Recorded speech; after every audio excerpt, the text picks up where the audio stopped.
اس کے بعد چونکہ یہ درس قرآن کی مجلس اس لیے کہ قرآن سمجھے، ہمارے حضرت شیخ الہند رحمۃ اللہ علیہ ممکن ہے جو ہسٹری کے طالب علم ہوں، جو اتہاس اور ہمارے ملک کا اتہاس اور تاریخ جو جانتے ہو اس سے واقف ہوں گے۔ مولانا محمود حسن دیوبندی رحمۃ اللہ علیہ جو دارالعلوم دیوبند کے شیخ الحدیث ہے، لیکن انگریزوں کا جب تسلط ہوا یہاں پر تو انگریزوں کے خلاف انہوں نے ایک جنگ کی تیاری کے لیے، جس کو تاریخ میں ہم لوگ پڑھتے تھے گجراتی میں، تو گجراتی میں آتا تھا ریشمی رومالنی چڑوڑ، اردو میں کہتے تحریک ریشمی رومال، حضرت شیخ الہند رحمۃ اللہ علیہ نے بنائی تھی، پوری تیاری تھی۔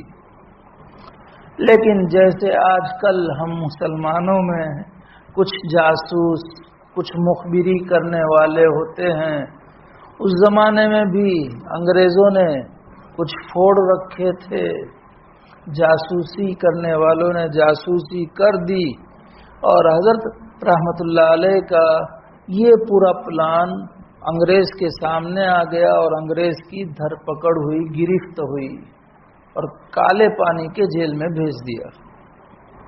لمبی داستان ہے، اس کی طرف مجھے نہیں جانا ہے، وہاں ان پر کیا مصائب آئے، کیا تکلیفیں آئی۔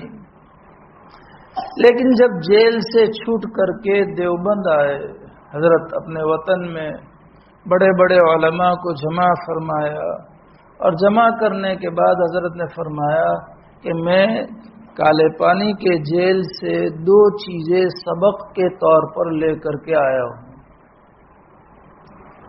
ایک تو یہ کہ ہم مسلمانوں میں اتحاد اور اتفاق پیدا ہو، مسلمان بکھرے ہوئے ہیں، اور دوسرا سبق یہ کہ مسلمانوں میں قرآن فہمی، قرآن کا سمجھنا عام ہو جائے، کہ ہر ایک قرآن کو سمجھنے والا بن جائے۔ اور اسی لیے حضرت نے پھر قرآن کا بہت آسان ترجمہ بھی اور اس کی تفسیر بھی لکھنی شروع فرمائی۔ تو یہ قرآن کا سمجھنا، اور اللہ تعالیٰ نے قرآن میں بھی یہی فرمایا ہے کہ ہم نے قرآن کو سمجھنے کے لیے، نصیحت حاصل کرنے کے لیے قرآن کو بہت آسان کر دیا ہے، لیکن کوئی نصیحت حاصل کرنے والا تو چاہیے۔ تو ظاہر سی بات ہے کہ قرآن سمجھیں گے، یقیناً قرآن کا پڑھنا بغیر سمجھے ہوئے ثواب ہے، ایک ایک حرف پر 10 نیکی ملتی ہے۔ وضو کے ساتھ پڑھے تو 25 نیکی، نماز میں پڑھے تو 100 نیکی ایک حرف پر، یقیناً ثواب ہے۔ اور اللہ تعالیٰ کی نزدیکی قرآن کریم کی تلاوت سے جتنی حاصل ہوتی ہے، فرائض کے بعد نوافل اور اذکار میں جتنی قرآن کریم کی تلاوت سے اللہ کی نزدیکی حاصل ہوتی ہے، اتنا کسی اور سے نہیں ہوتی ہے، اس لیے کہ اللہ کا کلام ہے۔ ہر ایک یہ چاہتا ہے، ایک مثال کے طور پر سمجھانے کے لیے کہ میں نے ایک مضمون لکھا اور وہ مضمون ٹائمز آف انڈیا میں چھپا یا کسی گجراتی اخبار میں یا کسی ساپتاہک میں یا پکھواڑک میں یا منتھلی میں وہ چھپا، اور پھر کوئی آ کر کے کہے کہ مفتی صاحب آپ کا مضمون میں نے پڑھا اور اتنا اچھا لگا، اتنا اچھا لگا کہ میں نے اس مضمون کو اپنے ٹیبل پر رکھا ہے اور بار بار پڑھتا ہوں، تو مضمون لکھنے والے کو خوشی ہوگی کہ نہیں کہ یار یہ قدردان ہے، یہ قدردان ہے کہ اس نے میرے مضمون کی قدر کی، چاہے وہ مضمون کتنا بھی بھدا ہو، لیکن اس کے باوجود بھی کہ یہ قدردان ہے، ہم اس کو قدردان سمجھیں گے۔ اللہ کا کلام اتنا افضل، اتنا اعلی، آج تک ہم سب اپنے اپنے بارے میں کہ کبھی قرآن کی تلاوت سے اکتاہٹ نہیں ہوئی اور نہ ہوگی.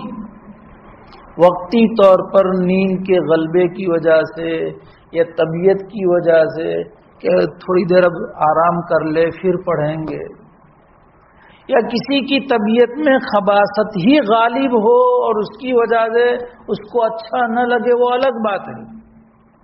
لیکن فی نفسی ہی جس کی طبیعت میں سلامتی ہے کبھی بھی اس کو قرآن پڑھنے سے اکتاہٹ نہیں ہوگی. اور وہ اللہ کا کلام ہے. جب اللہ کا کلام بار بار پڑھا جائے گا تو اللہ کو کتنا پیارا آئے گا، اللہ کتنے خوش ہوں گے. لیکن تاہم قرآن کو سمجھنا اور سمجھ کر کے اس کو پڑھنا یقیناً یہ اللہ کی نزدیکی کا اور زیادہ سبب بنتا ہے. حضرت عثمان ابن عفان رضی اللہ تعالیٰ عنہ کی روایت ہے، نبی اکرم صلی اللہ علیہ وسلم نے ارشاد فرمایا، خیرکم من تعلم القرآن وعلمہ، تم میں سب سے بہتر، یعنی تم میں کا مطلب آپ علیہ السلام کے سامنے صحابہ کرام رضی اللہ عنہم اجمعین ہے، اور صحابہ کے ذریعے سے پوری امت کو پہنچایا گیا ہے. اب اس کا مطلب کہ پوری امت میں سب سے بہتر وہ ہے جو قرآن سیکھے اور سکھائے. ہمارے حضرت دامت برکاتہم اکثر بارہا سنا، حضرت نے فرمایا کہ میں نے ایک موقع پر مسلم یونیورسٹی علی گڑھ میں بیان دیا. پہلے بہت سارے لیکچررز کے لیکچر ہوئے، پھر آخر میں میری باری آئی تو میں نے یہی حدیث پڑھی، اور یہ حدیث پڑھ کر کے سب لوگوں کے سامنے کہا کہ اس پر ہمارا یقین بھی ہے کہ نہیں. ظاہر بات ہے اللہ معاف فرمائے، معاف فرمائے، معاف فرمائے. خود کہنے والا بھی اگر یقین پر نہیں ہے تو اللہ معاف فرمائے. ہم لوگ کہ فلاں ڈگری والا افضل ہے، فلاں ڈگری والا افضل ہے، فلاں ڈگری والا افضل ہے، فلاں دنیا دار افضل ہے، فلاں مال والا افضل ہے، فلاں بنگلہ والا افضل ہے. اور حافظ صاحب، مول صاحب تمہارے بس نماز سدیج رہوانو، مسلح سدیج رہوانو، مسلح تک رہنے کا مول صاحب تمہارا بس یہی مقام ہے. جبکہ آپ علیہ السلام فرما رہے، اور آپ علیہ السلام کا فرمانا اللہ کا فرمانا ہے. تو گویا کہ یہ بات اللہ تعالیٰ ارشاد فرما رہے کہ سب سے بہتر ہو کہ جو قرآن سیکھے. اور حضرت شیخ نور اللہ مرقدہ نے فضائل قرآن میں لکھا ہے کہ ادنا درجہ یہ ہے کہ الفاظ سیکھے. جیسے مکتب میں ہمارے بچے پڑھتے ہیں، سیکھتے ہیں، اور ہم لوگ اس وادی سے گزر کر کے آج یہاں بیٹھے ہوئے ہیں. الفاظ تاہم جو بچپن میں سیکھا ہو اس میں کوتاہی رہ گئی ہو، یا کہ اس وقت کے بعد پھر کوتاہی پیدا ہو گئی ہو، تو ابھی بھی اس کی اصلاح کرنے کے مواقع ہیں، اور ضروری ہے قرآن کو صحیح کرنا اور صحیح طور پر پڑھنا ضروری ہے. ابھی ایک اور حدیث بتا رہا ہوں اس کے ذریعے سے انشاءاللہ. تو کم سے کم درجہ خیریت کا یہ ہے کہ الفاظ سیکھیں. اور حضرت شیخ رحمۃ اللہ نے فرمایا کہ کمال یہ ہے کہ اس کے معنی اور مفہوم کو سمجھ کر کے سیکھے. جیسے مدارس کے طلبہ، اس میں بھی کوتاہیاں ہے، اس میں بھی کوتاہیاں ہیں. اس لیے یہ درس قرآن کی مجلس اسی لیے رکھی گئی کہ قرآن ہم سمجھے. میں سیدھی بات کہوں کہ اصل مقصود یہی ہے. اور اسی لیے میں نے اپنے گھر میں تذکرہ کیا درس قرآن یہاں شروع ہونے کا، تو پوچھا گیا مجھ سے کہ کہاں سے آپ شروع کریں گے؟ تو میں نے کہا سورہ فاتحہ سے. تو کہا کہ وہاں سورہ فاتحہ کر چکے ہیں آپ، وہاں اب کوئی نیا شروع کرو نا. کیوں یہ بات آئی؟ سیدھی بات میں کہوں گا، کانوں کی لذت کے لیے. میں نے کہا کہ وہ جہاں میں نے سورہ فاتحہ کہا ہے وہاں کے لوگ الگ تھے، یہاں الگ لوگ ہیں. اور امام صاحب سے جب مشورہ ہوا میں نے یہی کہا کہ بھئی کہ پہلے سے آگے بڑھنا ہے کہ پھر سے شروع کرنا ہے. تو مشورہ یہی ہوا کہ پھر سے شروع کیا جائے. 7 سال 7.5 سال پہلے کی بات ہے.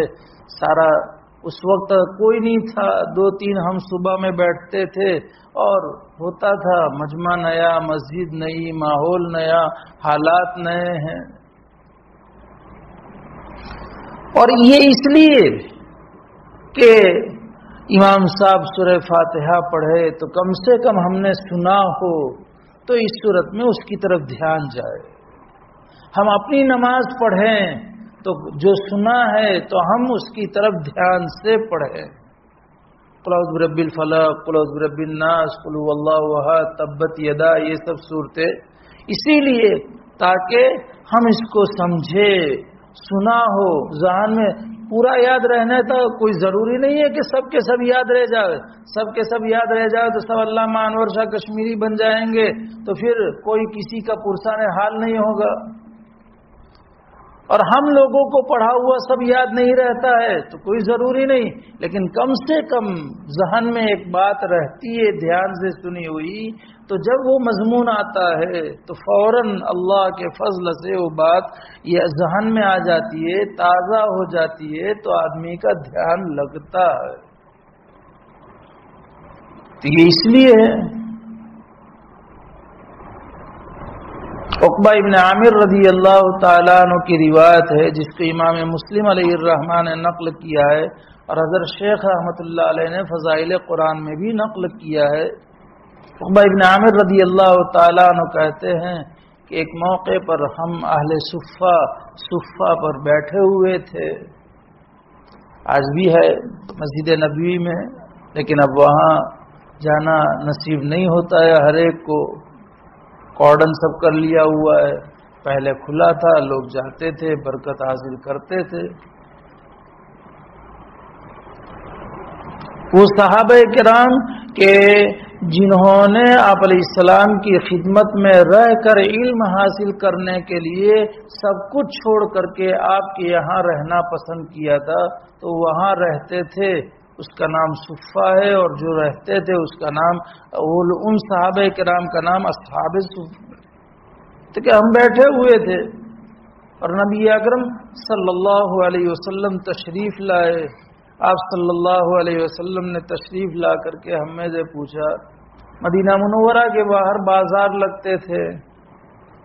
عقیق میں بازار لگتا تھا، بطحان میں بازار لگتا تھا. جیسے ہمارے یہاں بازار ہوتے، خاص اسپیشل بازار اتواری جسے رویواری کہتے ہیں، اس طرح بڑے بازار لگتے تھے. آپ صلی اللہ علیہ وسلم نے فرمایا کہ تم میں سے کون ہے کہ جو عقیق جائے صبح یا بطحان جائے صبح میں اور وہاں جا کر کے بہترین اونٹنیاں، چونکہ عرب میں اونٹ اور اونٹنی خاص طور پر بہترین مال سمجھا جاتا تھا، اور جس کے پاس زیادہ ہوتا اتنا وہ مالدار سمجھا جاتا. جیسے آج گولڈ کی ہمارے یہاں حیثیت ہے کہ جس کے پاس گولڈ اتنا وہ مالدار سمجھا جاتا ہے اور اس کی اہمیت ہوتی ہے.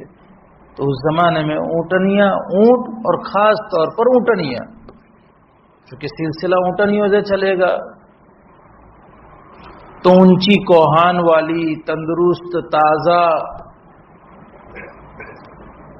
بازار جائے اور بغیر گناہ کے اور رشتے ناتوں کو توڑے بغیر 2 اونٹنیاں مل جائے اسے. چونکہ عام متن جو مال آدمی کو آسانی سے ملتا ہے بغیر محنت اور مشقت کے، یا تو چوری کا مال ہو یا ڈکیتی کا مال ہو تو سہولت سے مل جائے گا، خالی تالا توڑنے کی مشقت اٹھانی پڑے گی اور منہ پر رومال باندھنا پڑے گا تاکہ کیمرے میں بھی نہ آوے، یا یہ کہ پھر رشتے ناتے توڑے، میراث میں سے مال سہولت سے آتا ہے لیکن سب کے حقوق دبائے ہیں اور سب کا ہڑپ کر لیا ہے۔ اس لیے آپ صلی اللہ علیہ وسلم نے خاص طور پر فرمایا کہ بغیر کسی بھی طرح کے گناہ کے وہ 2 اونٹنیاں لے آئے اور 2 اونٹنیاں اسے مل جاوے۔ صحابہ کرام رضی اللہ عنہم چونکہ دین کے حریص تھے، دین میں خرچ کرنے کا ان کے اندر جذبہ کوٹ کوٹ کر کے بھرا ہوا تھا، اس لیے انہوں نے اس دنیا کو چاہا۔ اب ہم جیسے صحابہ کے جذبات نہیں تھے کہ ہاں بھئی 3 1 کے 3 نے 1 کے ڈبل نے، اسی میں سب روئے ہیں۔ تو خیر سب نے اپنے دل کا داعیہ پیش کیا کہ ہم میں سے ہر ایک چاہتا ہے۔ آپ صلی اللہ علیہ وسلم نے فرمایا کہ تم میں سے کوئی ایک صبح کو مسجد جائے اور مسجد جا کر کے 2 آیتیں سیکھے، سکھائے، پڑھے یا پڑھائے، وہ 2 اونٹنیوں سے بہتر ہے۔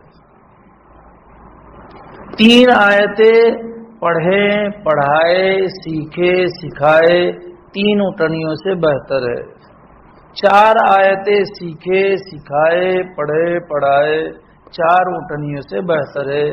فَمِنْ عَدَدِهِنَّ مِنَ الْإِبِلِ، اس کا جو سب سے اچھا مطلب ہے، حضرت شیخ نور اللہ مرقدہ نے فضائل قرآن میں بھی اپنے والد صاحب رحمۃ اللہ علیہ کے حوالے سے نقل کیا، اور شراح حدیث محدثین نے بھی جس کو نقل کیا کہ اس کا مطلب یہ ہے کہ 2 آیتیں سیکھے، سکھائے، پڑھے، پڑھائے، 2 اونٹنیاں اور 2 اونٹ 4 سے بہتر ہے۔ 3 آیتیں سیکھے، سکھائے، پڑھے، پڑھائے، 3 اونٹنیاں اور 3 اونٹ سے بہتر ہے، یعنی 6 سے۔ اب آج 1 اونٹ کی قیمت آپ لوگ زیادہ، بقرعید ابھی قریب میں گئی ہے اور اونٹوں کا بھاؤ معلوم ہوگا تو اس سے سمجھا جا سکتا ہے کہ 1 اونٹ کا کتنا۔ اور یہ بھی نبی اکرم صلی اللہ علیہ وسلم نے بطور مثال کے سمجھانے کے لیے فرمایا، ورنہ 1 آیت پوری دنیا کا بھی مقابلہ نہیں کر سکتی۔ 1 آیت کے اوپر جو اللہ کی طرف سے ثواب اور عنایات اور انعام ملنے والے ہیں، پوری دنیا کیا ایسی 7 دنیا ہو تو بھی اس کا مقابلہ نہیں کر سکتی ہے۔